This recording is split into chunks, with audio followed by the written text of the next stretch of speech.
warrior, he just lays him down.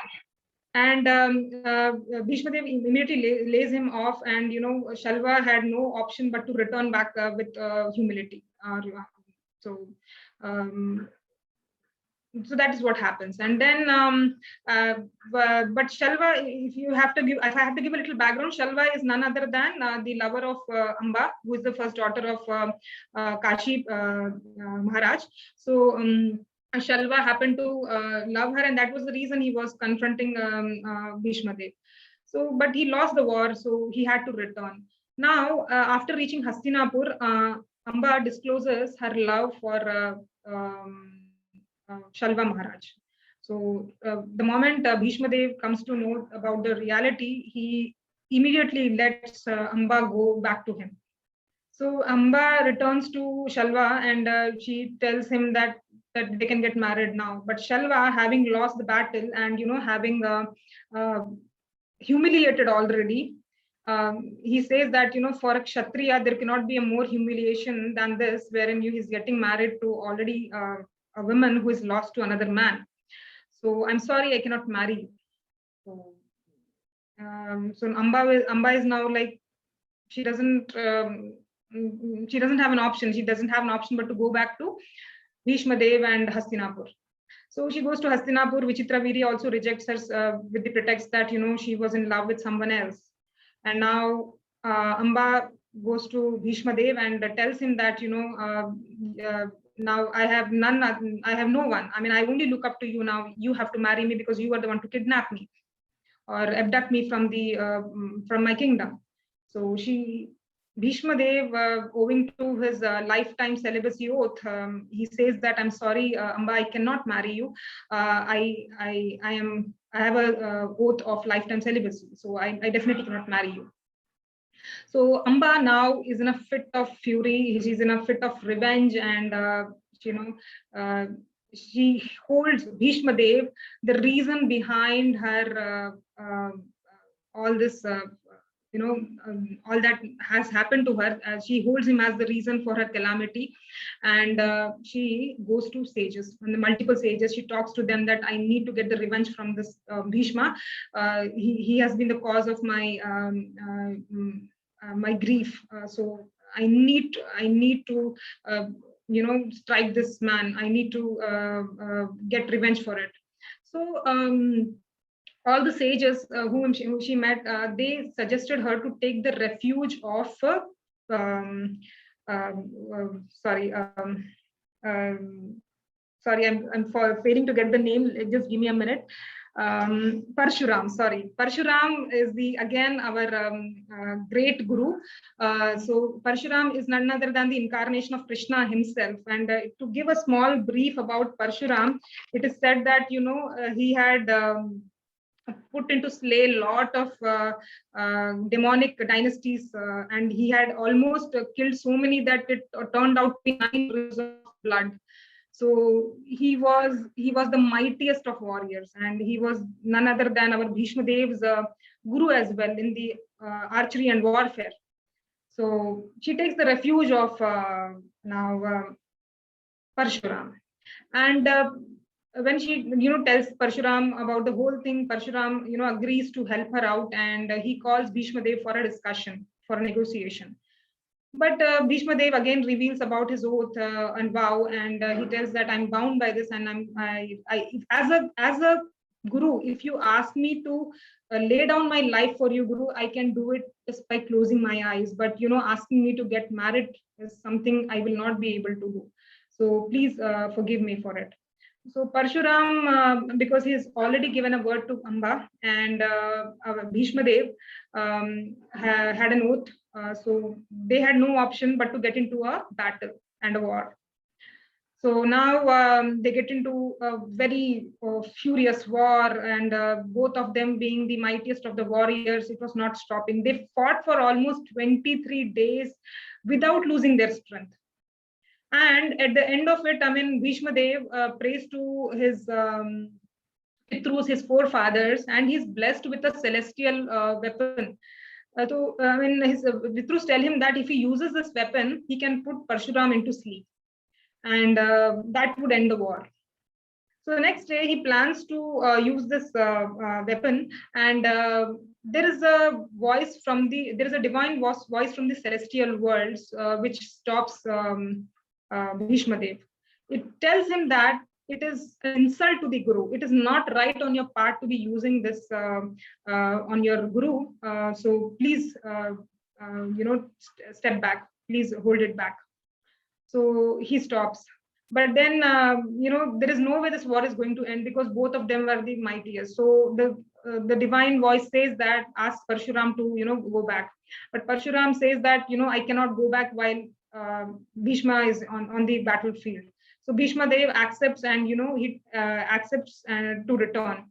And while Bhishma Dev returns, Parshuram has a graceful exit, but it is considered to be they considered that Parshuram had lost the battle, given that Bhishma Dev had a better weapon which could put him on into sleep, which is considered to be losing as equal as losing a war. So this ended in this way. Now Parshuram, having lost the battle, he goes to Amba, and he tells her that he couldn't help her, but he will give her a vow. He will give her a vow. Sorry, he will give her a boon that she could be bestowed with the grace of Mahakal, which is Lord Shiva. So Amba, she does a lot of penances, austerities to impress. Impress our Lord Shiva, and eventually Lord Shiva appears to her, and she requests him. She tells him about her desire, and then Lord Shiva says that I with my all my spiritual and potency bless you that you will be the cause of Bhishma Dev's death. So now, and how that would happen, that only will unfold as we progress through the story. So it is like Amba will be the cause or reason of the story here. Okay. So now, as we move on, we will talk about the expansion of Kuru progeny and some of the important characters within the Kuru that require a mention in the Kuru progeny. So now, over the time, as you know that Shantanu Maharaj is married to Satyavati. They have their 2 children. One of them is already dead. The second one is now married to Ambalika and Ambika and Ambalika. So the things were the days were passing on by, but unfortunately, Vichitra Virya did not have any children. So they had. So that is when it was very alarming for Satyavati Devi and Bhishma Dev, and they get into a discussion, and wherein Satyavati Devi requests Bhishma Dev to continue the progeny, but then Bhishma Dev refuses it, obviously for the fact that that was his vow. So not to that was vow to be celibate all his life. So obviously he was not he did not agree. So Satyavati Devi then is left with no option, but she tells him, Bhishma Dev, that then I think we will have to go with the process of niyoga, wherein we have to call a sage who can, through whom we can have our progeny continue. So Bhishma Dev says, okay, fair enough. So do you have anyone in mind for this? So she says, yes, there's a person called, there's a Muni called Vyasdev. So he asks, who is this Vyasa Muni and all that. So then she starts narrating a story that, it is none other than her own son. Now, Bhishma Dev is puzzled. Your own son? Before Shantanu Maharaj? So she says, yes, it was before Shantanu Maharaj.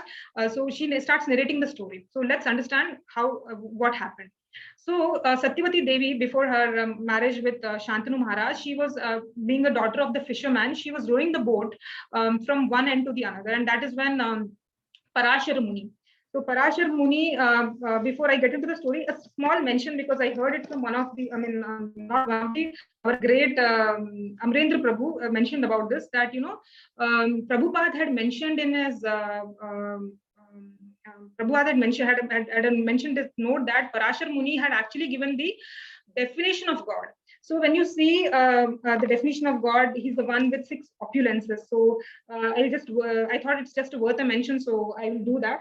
So the god has six opulences, which is he's all beautiful, he's all knowledgeable, he's all wealthy, he's the most renunciate, and he's all strong, and he's all famous. So what God possesses among the six characteristics of God are like no one else can possess. To that extreme, he has it.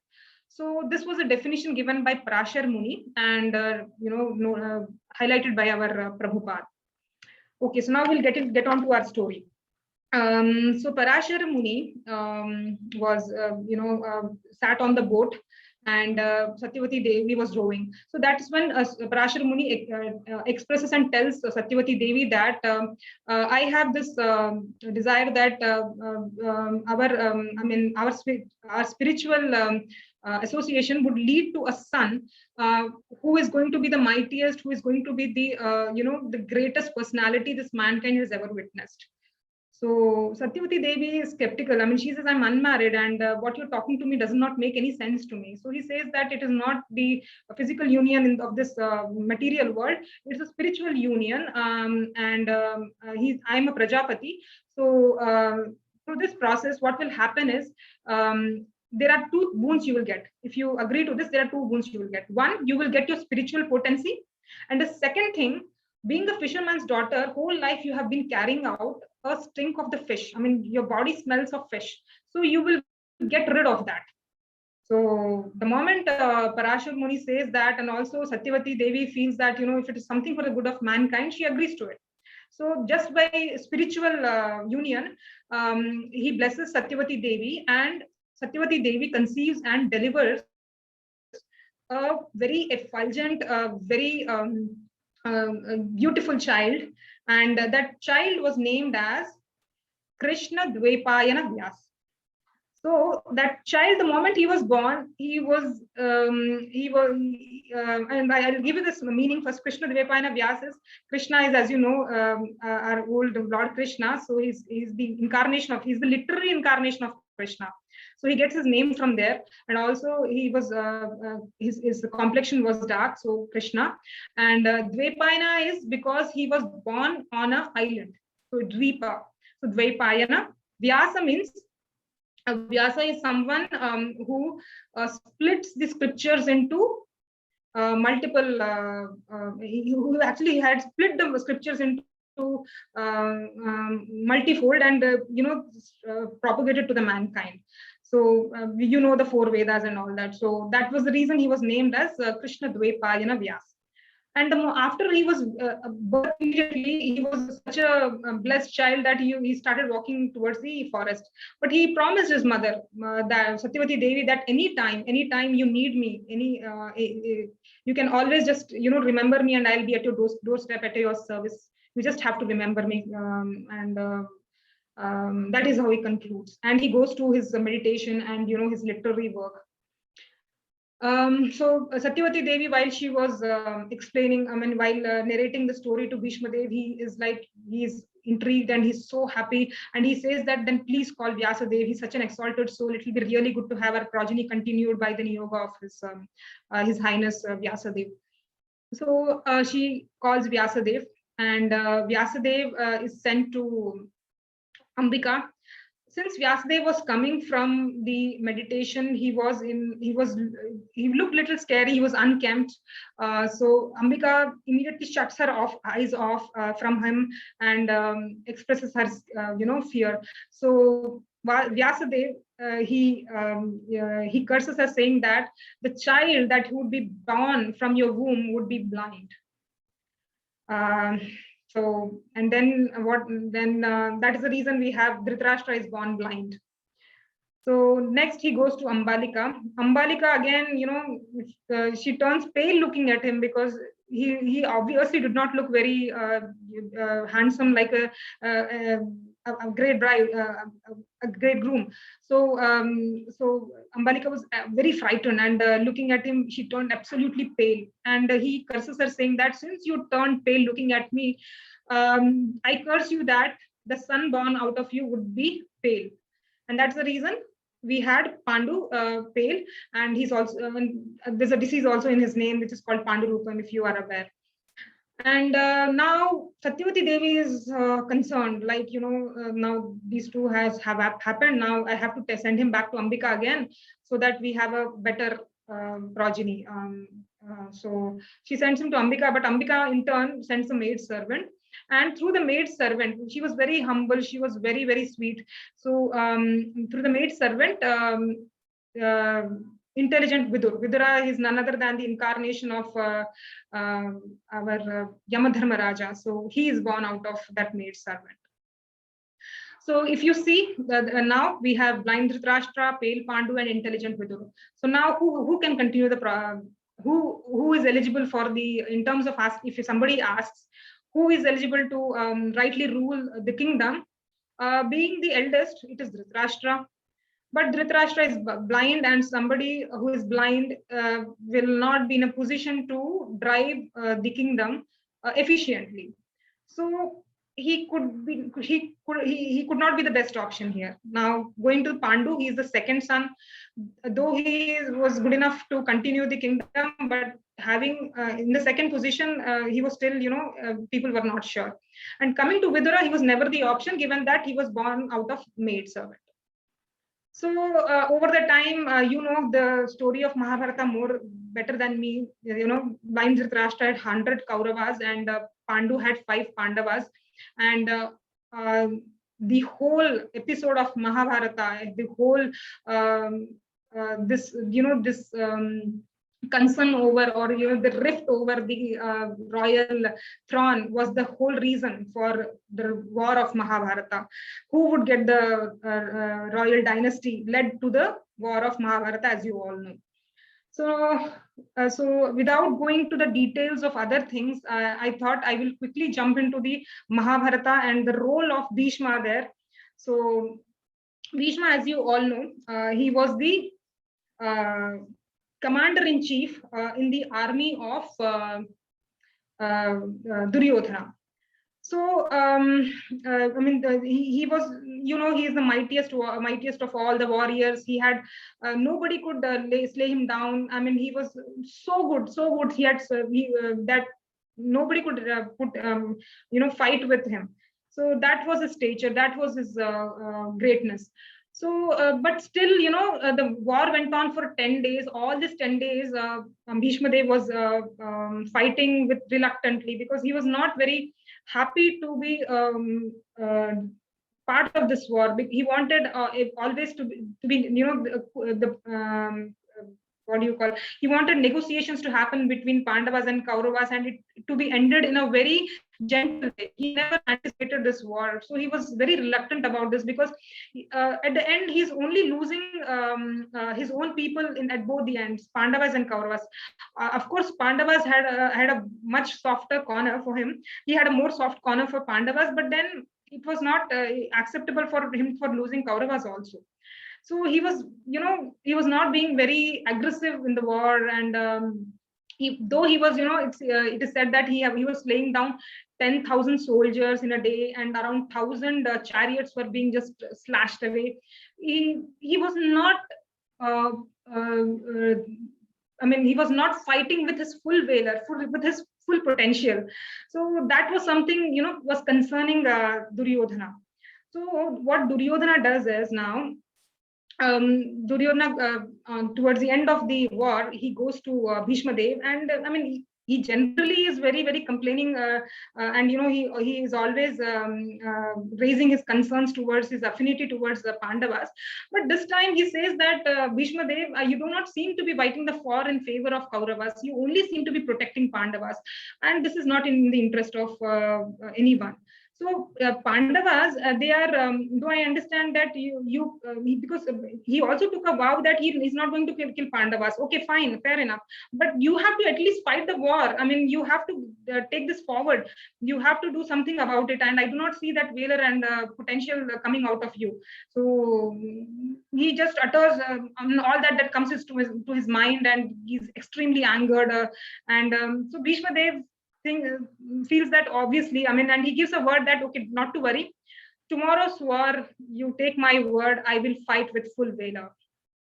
And having said that, now Bhishma Dev is into the battlefield with all his might and with all his energy and enthusiasm, and he slays everything that comes on his way. He's fighting with full fury, and to the extent that he actually slashes down the chariot of Arjuna, who is the most favorite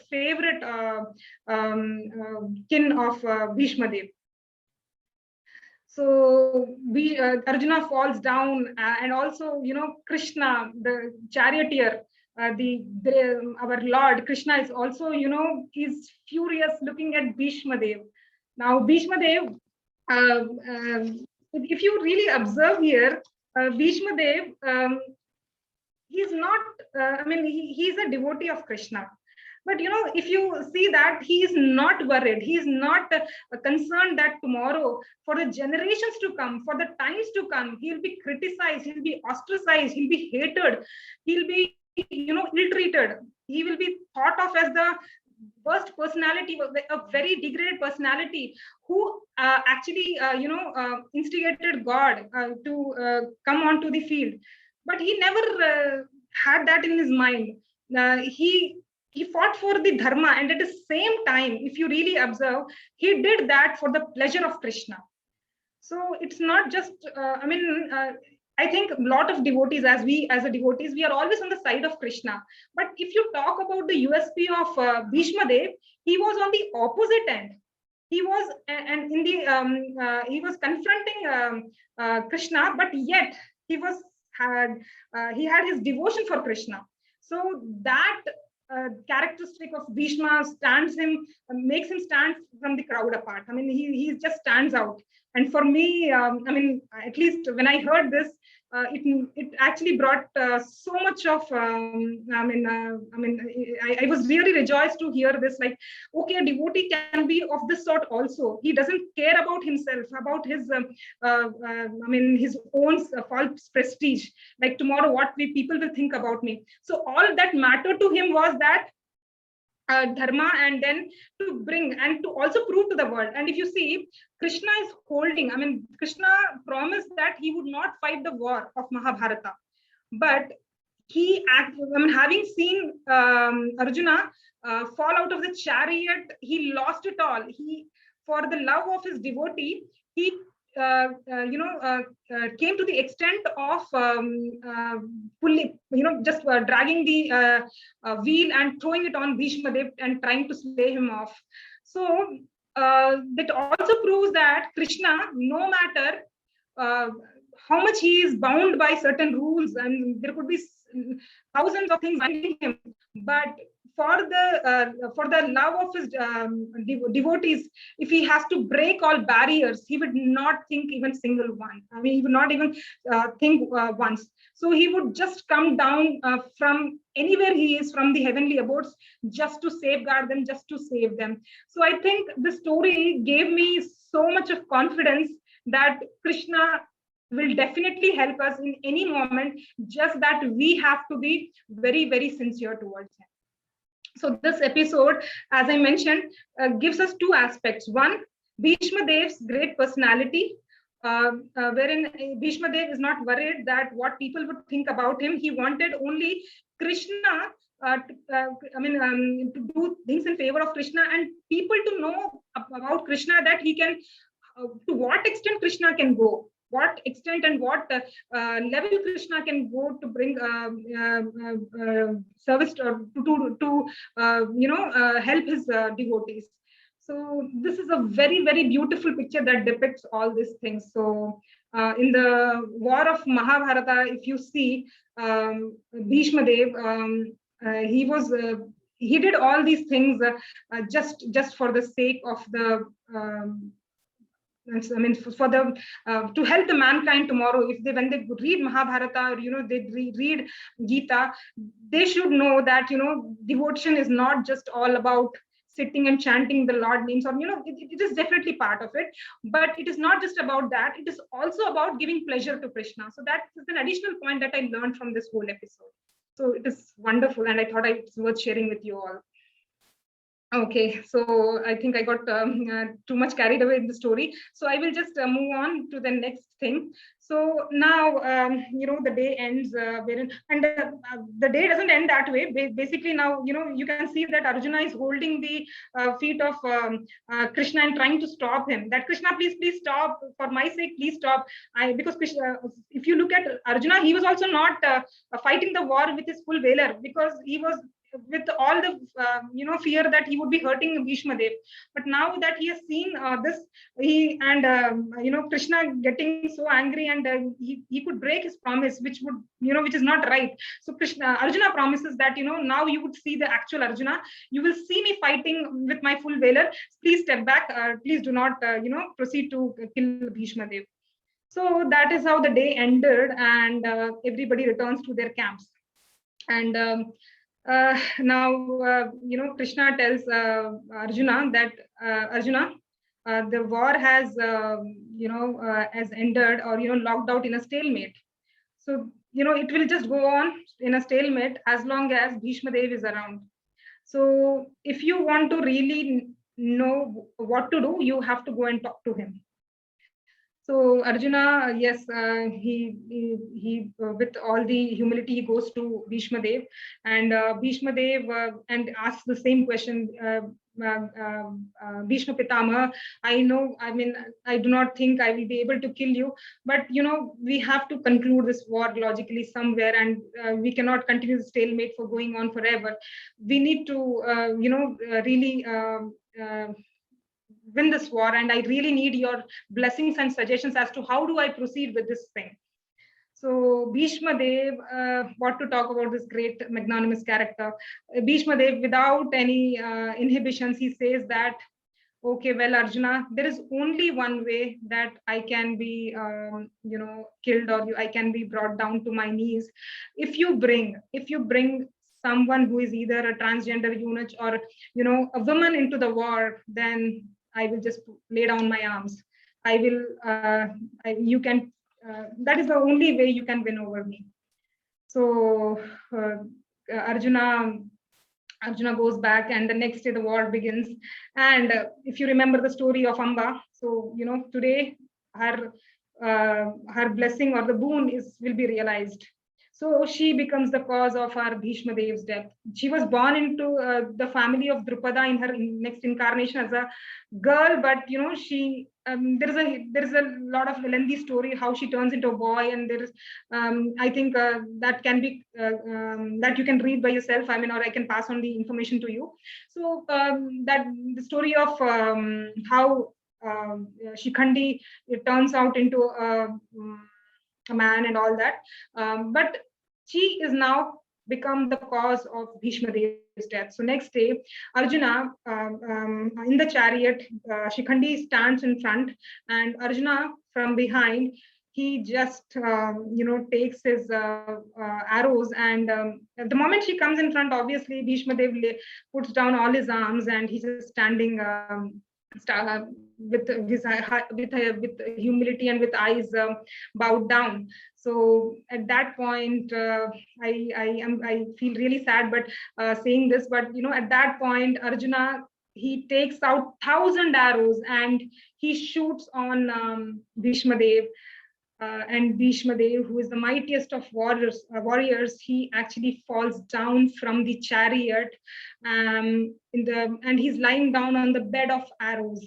The great personality is finally falling down, and yet with all dignity, with all might, he is like a true Kshatriya, still in his whole senses. In his whole senses, he's still taking the name of Krishna, and showing his devotion towards him. So if you see this picture in the slides, you can see how the bed of arrows was laid, and when it is said that Bhishma Dev requested for a pillow because he was not able to rest his neck. So the princes from both the armies, they actually went out and went into the respective camps and tried to bring a cushion, a velvet cushion for him, but he immediately rejected it, and that's when our Arjuna, he took out arrows and from his quiver, and then he just shoot them down, and built a royal pillow for him, such that he could just rest his head on top of it. And and then what happens is he also shoots another arrow, and there is a, through that arrow, the fountain of Mother Ganga comes, and it quenches the thirst of Bhishma Dev. So at the last moment of his life, he also has Mother Ganga, meeting him in this way. And as it and the water and the fountain from as it is said that that fountain is still there in the place called Kurukshetra in Haryana. So it is still there, and people, pilgrims, do visit that place whenever they go to Kurukshetra. It is known with the name of Bhishma Kund. So anytime after this pandemic, hopefully we all will get to go we'll get the opportunity to do yatra, and at that point, I really hope we get to see this Bhishma Kund anytime in our life. And it is said that he spent almost 51 nights on the arrow bed and left his body on Uttarayana. So yes. So that's how the great personality Bhishma Dev was. And Bhishma Dev and the death of Bhishma Dev is celebrated as Bhishmashtami, as it is mentioned. And it is said that Bhishma Ekadashi is the time when the Vishnu Sahasranama Stotram was revealed to Pandavas. So what happened is while Bhishma was lying on the bed of arrows, he actually requests Yudhishthira to, he doesn't request, Yudhishthira requests Bhishma Dev, Kimekam Daivatam Loke Kim Vapyekam Parayanam Tuvantah Kamka Archanta Prapnuyurmanava Shubham Ko Dharma Sarva Dharmanam Bhavata Paramo Mataha Kim Japan Muchyate Jantur Janma Samsara Bandhanat. It means in this universe, who is the one refuge? Who is that one whom we can praise, we can devote, or by worshipping this personality, we will have greatest of karma, or that will bring us peace and prosperity. It will bring us all the auspiciousness. So what is that great personality? Who is that greatest personality? And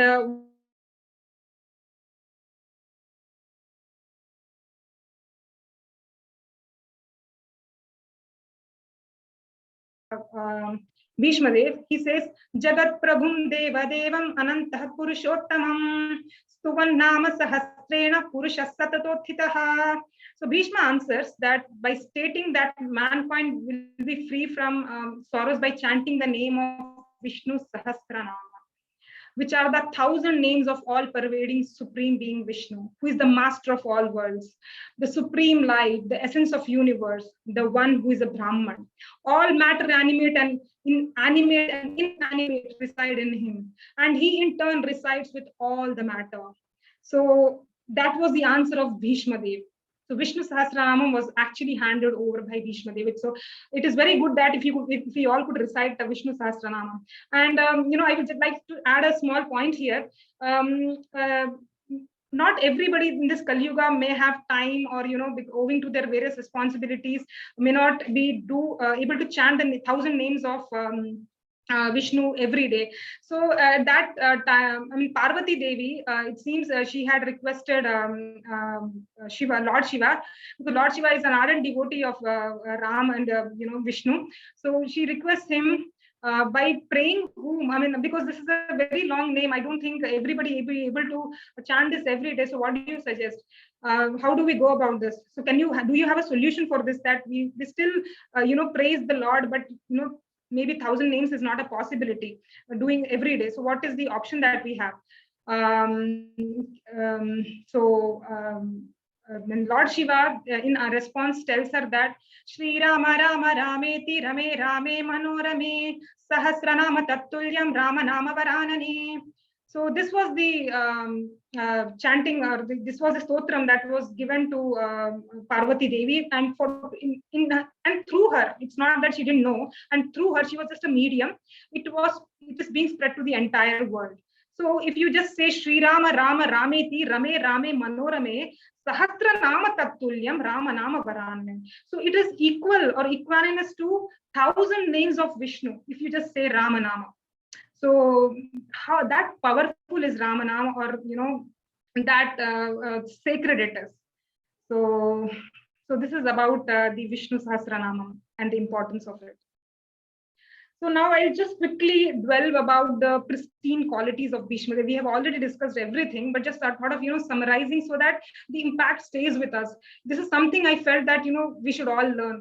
I have lot of shortcomings. I have lot of flaws within myself. So I repeating the pristine qualities of such exalted souls would only bring more and more purity. That was my whole intention of bringing it up.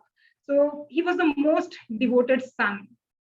Obviously, you would agree to the fact that the Bharat Vansha was the when it was in prime command of Prince Devarata. He had everything in his discourse, in discretion basically. So he could rule the kingdom, but for his father's pleasure, he just without any second thought, he gave up everything and he vowed for lifetime celibacy.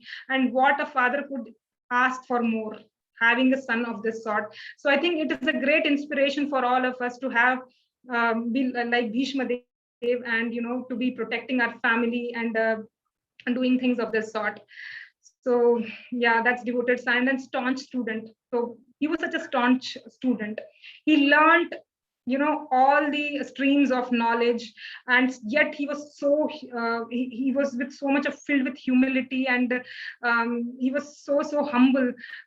He was so kind. He never exhibited any kind of frustration. I mean, when then the time came when he had to fight his guru, he did it for dharma, but then he did not he did not try to showcase his talents, or he tried to showcase any of his great characteristics there. And he's of course the most generous warrior, because who would on this earth will reveal their secret of death? I mean, it's only Bhishma Dev who could go to this extent. When Arjuna approached him, without any second thought, he just said that this is how you can kill me. And the next day, obviously, as we saw that the war episode where Arjuna slayed him down on the arrow bed and pierced his entire body while he was still going through the immense pain. He remained in the consciousness of Krishna, taking his names. And yes, of course, he's the loyal servant. What to talk about his service? In the first slide itself, I told that how loyal a servant he was for Hastinapur. So service was his only main thing, and he lived only for that. And he had no personal motive to, or he had nothing, and that man lived only for others and no one else. So that loyal he was. So yes, these are the takeaway points I've already summarized. Also, I think we should learn all these things, and we should take back this to our family, friends, teachers, everybody. And then when we are confronted with situations in life, we should still stay calm and cool, which is not a possibility, but we can always do that. That's what I think. And then another striking thing I think we should dwell and you should contemplate on is not necessarily exhibiting the passion and anger. I'm a very short-tempered, so I'm repeating it to myself and not just to you all. It is very important that we stay away from passion and anger, and he was a living example of that. I mean, he had every opportunity, he had every right to be angry and to exhibit his compassion in lot of situations in life, but he always stayed rooted, he always stayed benevolent, and in true sense, he was a great human being. He was a greatest gift to the mankind we should all learn from. So having spoken about the greatness of Bhishma Dev, there is another very important thing I thought I should bring about, that is Bhagavad Gita's Shloka 8.5. It says, Antakale cha mameva smarana mukya kalevaram Yah prayati samadbhavam yati nastyastra samshayah. So most of you know, most of you must be already knowing the meaning of this shloka. It means that anyone who quits his body at the end of his life, remembering me, attains me immediately to my nature, and there is no doubt about this. Krishna is telling that while you are leaving your body, if you just remember my name, you have attained me. So that's it. You don't need any further answers. There is absolutely no doubt about it. Now we are living in a Kali Yuga. We are bound by so many responsibilities. We are bound by so many things that, we have so many distractions. Do you think, I at least don't think practically it is possible for me to be in Krishna consciousness 24/7? It was Bhishma Dev. It was such an exalted personality that he could give up his body at the time of death as per his choice. He had that boon, but unfortunately, we are not. We do not have that. We do not know when we will die, and but though he knew all these things, but he was still chanting the name of Lord, and in fact, Lord was standing next to him while he was giving up his body. So he was truly blessed to have that kind of an opportunity and situation in his life. But how many of you do you think that we will have the same opportunity? At least I am very sure that I am not going to have. So it is extremely important that we just do not confine ourselves to be taking the name of Krishna at the time of death, but today, but now, in every moment, I think we should take the name of Krishna, so that at the end, when we leave our body, we will at least be, we will definitely go to him. So how do we do that? So very important thing is by imbibing, or by following the culture of our Krishna consciousness, which has been propagated by our greatest guru of all time, A.C. Bhakti Vedanta Srila Prabhupada. So how do we practice Krishna consciousness? By chanting the Lord's holy names, by following Ekadashi, by hearing the topics of the Lord, by remembering the Lord and seeing the Lord in everything that we have, that we see around happening. I know it for matter, it becomes very difficult. We are losing our loved ones. We are losing so many things in life, and getting staying focused in God while there are so many mishaps around. So it is very difficult. But still, if we see that there is Krishna behind it, there is a reason behind it, and if we are able to bring if we have come to terms with those things by believing and by completely trusting Krishna, I'm sure we all return to Krishna and back to Godhead.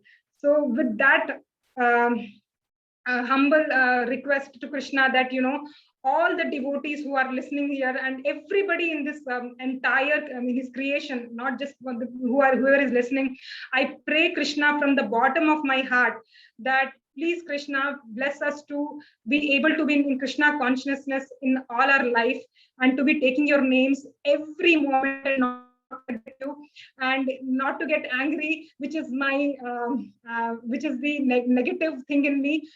So Krishna, please bless me that I am into your path all my life, and we all return back to Godhead. Hare Krishna. So Prabhuji, with that note, I would like to conclude my session for today. Yeah. And thank you very much, Mataji. And I mean, the session, whatever you have taken, I mean, it's like came from the bottom of the heart. And that's what we can sense it. It's not only me. I think everyone in the call might concur with my statement. Or I mean, Prasad Prabhu అయినా సరే, రాజేష్ ప్రభు అయినా సరే, వినయ్ ప్రభు అయినా సరే, అదే ఆయన అంటే ఖచ్చితంగా హృదయంలో నుంచి వచ్చింది అంటారు కదా. ఖచ్చితంగా మీరు చెప్పిన మాటలన్నీ ఖచ్చితంగా అవి మీకు హృదయం నుంచి వచ్చిన మాటలే, వాట్ ఎవర్ మీరు చెప్పినవి. బట్ చాలా చక్కగా చెప్పారు Mataji. Really I'm very fortunate to have an association associated with you, Mataji. I'm really thankful to Krishna that you have been part of our satsang, and really చాలా చక్కగా చెప్పారు Mataji. Really. Thank you, Prabhuji. And Krishna is sitting next to me. అందుకని చెప్పగలిగాను Prabhuji. మొన్న మన Rajesh Prabhuji చెప్పారు that he had never given presentations. To be honest, I am not a very articulate person. నేను ఎప్పుడు కూడాను public లో మాట్లాడను. I am a very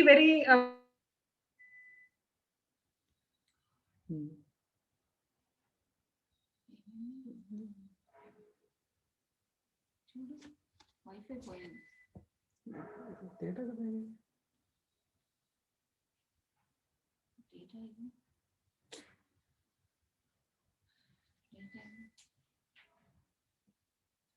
data లేదా? డేటా ఆన్ లేదా? చూడు.